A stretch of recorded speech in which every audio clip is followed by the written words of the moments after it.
திருச்சிற்றம்பலம். தென்னாருடைய சிவனையை போற்றி, எந்நாட்டவருக்கும் இறைவா போற்றி. அனைவருக்கும் வணக்கம். 2025 எப்படி இருக்கும் அப்படிங்கிறத நம்ம பார்க்கலாம். இந்த புத்தாண்டுல 4 கிரக பயிற்சிகளாக போகுது. குரு, சனி, ராகு, கேது 4 பேருமே பெரிய கிரகங்கள், வருட கிரகங்கள்னு சொல்லுவோம். இந்த வருட கிரகங்கள் எல்லாமே இந்த வருஷம் மாறுறாங்க. ஒவ்வொரு ராசிக்கும் எந்த மாதிரி பலன்களை கொடுப்பார் அப்படிங்கிறத பார்க்கலாம். குரு பகவானை பொறுத்த வரைக்கும் பெருசா ஒன்றும் பாதிப்பை கொடுக்க மாட்டார். மறைந்திருந்தாலும் ஒரு யோகத்தை கண்டிப்பாக கொடுப்பார். இந்த ராகு வளர்ச்சியை கொடுத்தாலும் ஒரு கெடுதலையும் கொடுத்து ஒரு சம்பவத்தை செஞ்சுட்டு போயிடும். கேது அப்படின்னு சொல்லக்கூடியவர் தடை தாமதத்தை கொடுத்தாலும் கூட உங்களுக்கு என்ன மாதிரி விஷயங்களை கொடுப்பார் அப்படின்னு பார்த்துட்டீங்கன்னா, சைலண்டா செய்யக்கூடிய விஷயம் எல்லாமே கேதுங்க.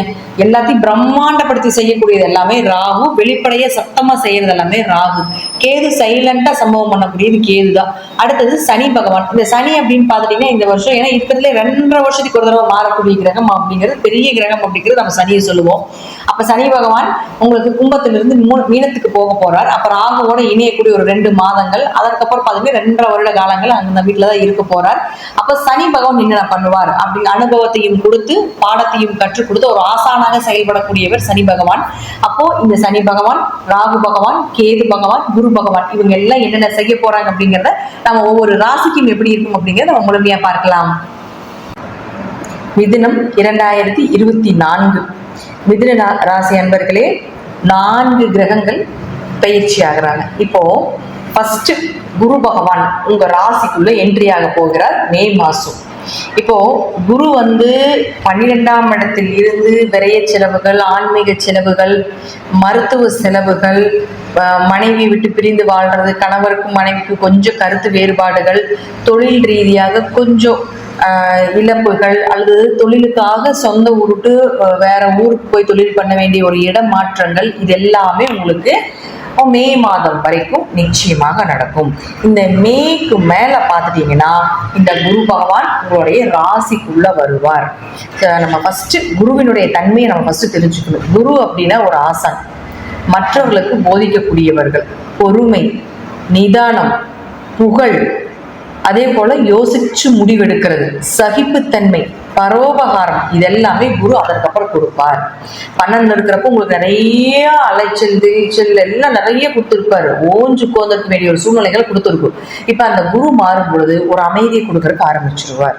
அப்ப இந்த குரு உங்களுக்கு லக்னத்துக்கு வரும் பொழுது 7 மற்றும் 10ஆம் அதிபதியாகி குரு லக்னத்துக்கு வரும்பொழுது தொழில்ல கொஞ்சம் மாற்றங்களும், தொழில்ல ஒரு வளர்ச்சியும், திருமணம் சார்ந்த விஷயங்களும். ஏன்னா அவங்களுக்கு 7ஆம் அதிபதி லக்னம் ஏறும்போது, ராசி ஏறும்பொழுது திருமணம், வரன், சுப நிகழ்ச்சிகள், இதெல்லாமே இந்த வருடம் 2025 உண்டு. குழந்தை பிராப்தம், பணவரவு, பொருளாதாரம் சார்ந்த விஷயத்துல டல்லா இருந்தீங்கனாலும் கூட ஓரளவுக்கு நல்ல பலன்கள் அப்படிங்கிறது நிச்சயமாக ஏற்படுத்தி கொடுப்பார்.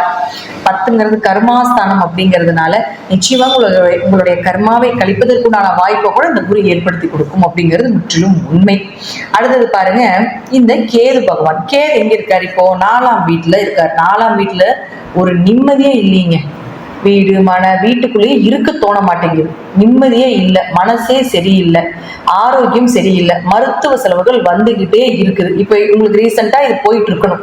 அம்மாவோட சண்டை, அம்மாவுக்கு மருத்துவ செலவு, அம்மாவுக்கு எனக்கு ஒரே பிரச்சனை, அல்லது தாய் சில பேருக்கு தவறையும் கூட போயிருக்கு, அதையும் கூட நம்ம பார்த்தோம். சோ இப்ப இந்த கேது இப்படி இருக்கு. இந்த கேது அடுத்தது 3ஆம் வீட்டுக்கு வரப்போறார். 3ஆம் வீடு அப்படிங்கிறது கேதுவுக்கு ஒரு நல்ல வீடு தான், அதுல மாற்றம் கிடையாது. விஜய வீரிய ஸ்தானம் அப்படின்னு நம்ம சொல்லுவோம். வெற்றிக்குண்டான இடமும் 3ஆம் இடம் தான். இடமாற்றத்துக்கு உண்டான இடமும் ஒரு 3ஆம் இடம் தான். காரிய ஜெயத்துக்கு உண்டான இடமும் ஒரு 3ஆம் இடம் தான். ஆனா கேது தடை கிரகம் இல்லையா? கேது ஸ்பிரிச்சுவலான லைஃபுக்கு ஓகே, ஆனா பொருளாதாரம் சார்ந்த விஷயத்துக்கு இந்த கேது சப்போர்ட் பண்ணாது. அப்ப அவர் 3ஆம் இடத்துக்கு வரும்பொழுது, 3ங்கிறது உங்களுடைய இளைய சகோதரம், உங்களுடைய சகோதர உறவுகளை சொல்லக்கூடிய. அப்ப அவர்களுக்கும் உங்களுக்கும் ஏதாவது ஒரு பிரச்சனைகள் ஃபர்ஸ்ட் என்ட்ரி பண்ணுவார். அடுத்தது பாருங்க, இந்த 3ஆம் இடத்துல இன்னும் கொஞ்சம் முயற்சி பண்ணு. கேது நம்ம கிரகங்கள் ஒவ்வொரு தடவை பயிற்சி ஆகும்போது நம்மளுக்கு ஒரு விஷயத்த சொல்லி கொடுத்துதான் அவங்க போவாங்க. இன்னும் கொஞ்சம் முயற்சி பண்ணு, இந்த அளவு நீ எஃபோர்ட் போட்டீங்கன்னா உன்னால ஜெயிக்க முடியாது, இன்னும் கொஞ்சம் ஹார்ட் ஒர்க் பண்ணு, இன்னும் கொஞ்சம் நீ மேல போ, நீ இவங்களை நம்பாத, நீ இவங்களை நம்பு அப்படிங்கறது எல்லாமே கேது கொடுத்துட்டு போகக்கூடிய விஷயமா இருக்கும். அப்ப 3ஆம் இடம் அப்படிங்கிறது யார நம்பணும், நம்ப கூடாது, என்ன மாதிரி விஷயங்கள் அப்படிங்கிறத தெளிவா காட்டிட்டு போயிடுவார். அடுத்தது பாருங்க, ராகு பகவான், இந்த ராகு நேரா உங்களுக்கு 10ஆம் வீட்டில் இருந்துட்டு இருந்தார். 10ல இருந்து தொழில கொஞ்சம் வளர்ச்சி கண்டிப்பா கொடுத்துருப்பார். கொஞ்சம் ட்ரெண்டிங்காகவும் நீங்க போயிட்டு இருந்திருப்பீங்க தொழில்ல. அடுத்து இந்த ராகு பாருங்க 9ஆம் இடத்துக்கு வருவார். இந்த 9ஆம் இடத்துக்கு ராகு வரும் பொழுது யாராவது பூர்வீக சொத்துல இருந்து வெளியே வரணும்னு நினைக்கிறீங்க, அல்லது ஊரை விட்டு வெளியே வரணும்னு நினைக்கிறீங்க, அல்லது ஊரை விட்டு வெளியூர் வெளிநாடு இதெல்லாம் போல நினைக்கிறீங்கன்னா இந்த ராகு இங்க வந்ததுக்கு அப்புறம் தாராளமாக நீங்க முயற்சி பண்ணுங்க, நிச்சயமா நடப்பதற்குண்டான வாய்ப்புகள் உண்டு. அதே போல 10ல இப்போ ராகு வந்து உங்களுக்கு மே மாசம் வரைக்கும் ராகு கேதுக்கள் இதே இடத்துலதான் இருக்கும். அப்ப மே மாதம் வரைக்கும் அங்க இருக்கும் பொழுது தொழில் வளர்ச்சி உண்டு என்றாலும் தொழில நிறைய அலைச்சலும் இருக்கும், மன போராட்டங்களும் தொழில் ரீதியாக இருந்துகிட்டு இருக்கும் அப்படிங்கிறது முற்றிலும் உண்மை. அடுத்து இந்த ராகுவும் கீழே இறங்கி இந்த சனி பகவானும் மேல ஏறும் பொழுது இந்த மிதுன ராசிக்கு நிச்சயமாக ஒரு தொழில் ரீதியான ஒரு பாடத்தை கற்பித்து கொடுப்பார். அப்ப 10ல சனி வரும் பொழுது நிச்சயமாக 10ல ஒரு பாவி 11ல ஒரு பாவி இருக்கணும் அப்படிங்கிறது முற்றிலும் உண்மை. அப்ப 10க்கு பாவி வர போறாரு. அப்ப 10ல முதல்ல ஒரு பாவி இருந்தார், இப்ப மீண்டும் ஒரு பாவி அப்புறம் சனி வரும்போது தொழில பிரச்சனைகள் இருக்காது.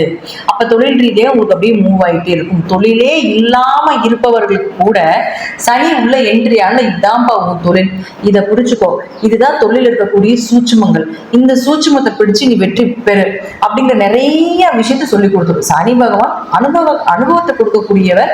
அதே போல எது எது உனக்கு வேணும் எது எது வேண்டாம், நீ இதுதான் செய்யணும் இதுதான் செய்யக்கூடிய கூடாது அப்படிங்கிறத தெளிவா காட்டக்கூடிய ஒரு கிரகம் எதுனா சனி பகவான் தான். அப்ப அவர் தொழில் ஸ்தானத்துக்கு உள்ள வரும்பொழுது என்ன பண்ணுவார் அப்படின்னா நிச்சயமாக ஒரு தொழிலை உங்களுக்கு காட்டி கொடுப்பார் அப்படிங்கிறதுல மாற்றமே கிடையாது.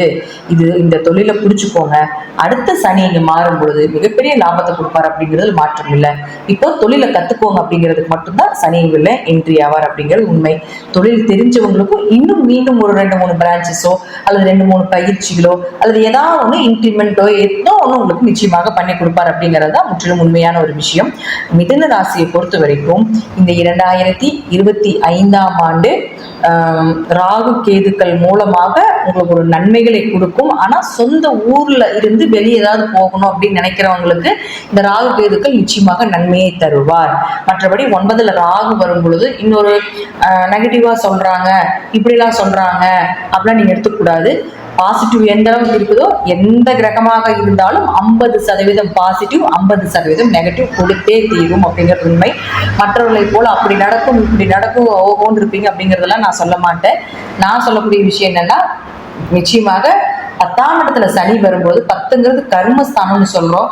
9ஆம் இடத்துக்கு ராகு வரும்போது கொஞ்சம் அப்பா உங்களுடைய பங்காளி உறவுகள் இதுல ஏதாவது ஒரு கர்மா அப்பாவுடைய ஆயுள கொஞ்சம் கவனமா பார்த்துக்கோங்க. ஒரு மருத்துவ செலவா கூட முடியலாம். அதே போல உங்க பங்காளி உறவுகள்லயும் ஏதாவது ஒரு இதுல இந்த சனி ராகு மாறும்பொழுது ஏதாவது ஒரு கர்மாவில் கலந்து கொள்ள வேண்டிய ஒரு சூழ்நிலைகள் கூட வரும் அப்படிங்கிறது முற்றிலும் உண்மை. இதற்காக இது நெகட்டிவா சொல்லாதீங்க, இப்படி சொல்லி எங்க மனசை கலங்கடிக்காதீங்க அப்படின்லாம் சொல்ல வேண்டாம். முன்னெச்சரிக்கை பதிவு மட்டுமே நான் கொடுத்து கொண்டு இருக்கிறேன். இதெல்லாம் வரும், மனதை தேக்கிக் கொள்ளுங்கள். எந்த கிரகமாக இருந்தாலும் எந்த தசாபுத்தியாக இருந்தாலும் உலகம் உருண்டைதான். ஒரு பக்கம் வெளிச்சமாக இருந்தா ஒரு பக்கம் இருந்தா, கிரகங்களாக இருந்தாலும் ஒரு பக்கம் பாசிட்டிவ் ஒரு பக்கம் நெகட்டிவ். இந்த காலத்துல இது வரும் அப்படிங்கறத நான் முதல்ல சொல்றதுனால நீங்க கொஞ்சம் அந்த விஷயத்திற்கு உண்டான என்ன இது பண்ண முடியுமோ ஒரு வழிபாடுகளோ ஏதாவது வழிபாடுகள் செய்யும் பொழுது நமக்கு பெருசா சிறுசா பண்ணக்கூடிய ஒரு அமைப்பு நிச்சயமாக உண்டு. ஸோ அதெல்லாமே நீங்க பண்ணிக்கோங்க அப்படிங்கிறதுக்கு உண்டான ஒரு சின்ன ஒரு அட்வைஸா தான் நான் சொல்றேன் மிதுன ராசிக்கு. மற்றபடி பார்த்துட்டீங்கன்னா பொறுமை, நிதானம், அதே போல பரோபகாரம், தொழில், இதெல்லாத்தையும் அன்பு, பாசம், சுப நிகழ்ச்சிகள் இதெல்லாமே இந்த வருஷத்துக்கு குறைவில்லாம இருக்கும் அப்படிங்கிறது முற்றிலும் உண்மை.